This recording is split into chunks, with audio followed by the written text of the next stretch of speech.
যে কথাটা আল্লাহ বলেছেন, সম্মানের কথা উল্লেখ করেছেন এই 4টা মাসের ব্যাপারে, তাহলে আমাদের করণীয় কি হতে পারে? করণীয় কি হতে পারে এইটা বুঝতে গেলে জাগতিক ভাবে আমি আপনাদেরকে একটা মিসাল দিচ্ছি, দিল দিয়ে বোঝার জন্য একটু চেষ্টা করবেন।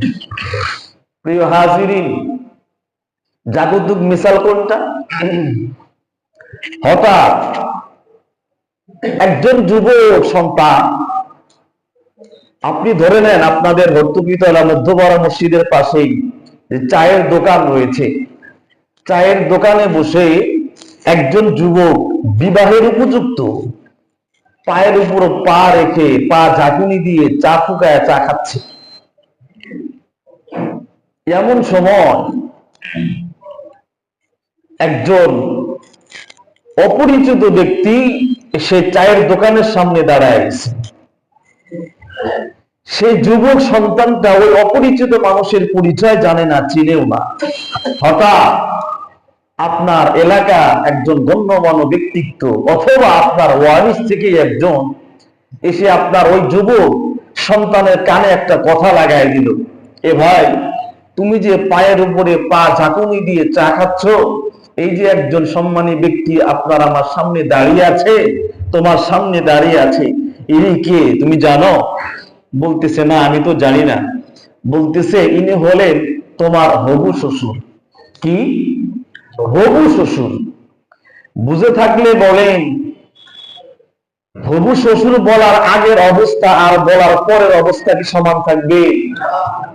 এই সেই যুবক যত বড় বেপরোয়া হোক না কেন, যত বড় বেয়াদবি হোক না কেন, হবু শ্বশুরের নাম শোনার সঙ্গে সঙ্গে অন্তত পাটা নামায়া ভদ্রতার আচরণ করবে। কথা বলে ঠিক কিনা?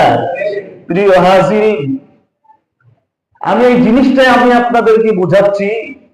ওই যুবক যদি শোনার পরেও যদি এই ভদ্রতার পরিবেশটা সংস্কার না করে, অভদ্রতার পরিবেশটা সংস্কার করে ভদ্রতার পরিবেশ বজায় না রাখে, তাহলে বুঝে থাকলে বলেন তার বিবাহ থাকবে নাকি ভাঙবে? কথা কয় না? ভাঙবে। প্রিয় হাজিরিন, কথাটা লক্ষ্য করে বুঝুন। সাধারণভাবে মানুষ সবচাইতে ইনোসেন্ট হয়, সবচাইতে ভদ্র হয় জাগতিক ভাবে একটা জায়গায়, সেটা হলো বিবাহের জায়গা। কিসের জায়গা? বিবাহের জায়গা। যত উচ্ছৃঙ্খল ছেলেই হোক না কেন, বিবাহের পিড়িতে যখন আপনি বসাবেন তখন দেখবেন এতটা ভদ্র, মনে হয় নিষ্পাপ মাসুম বাচ্চা, গোটা জীবনে সামান্যতম চোখ গরম করে কারো সঙ্গে কথা বলে নাই, মনে হয় নবজাতক শিশু বাচ্চা। কথা বলে না? আছে না নাই? বিবাহ সংক্রান্ত বিষয় নিয়ে অনেক কিছু ঘটে, অনেকজন অনেক কথা বলে, এই বর কোনো কথা বলে না, দিনে দিনে অনেক রাগ হলেও জবান দ্বারা একটা কথাও বের করে না। এমন পরিবেশ বাংলাদেশে আছে না নাই? প্রিয় হাজিরিন, কথার অন্যদিকে আমি নিয়ে যাব না, একটা জিনিস আমার আপনাদেরকে বোঝাচ্ছি।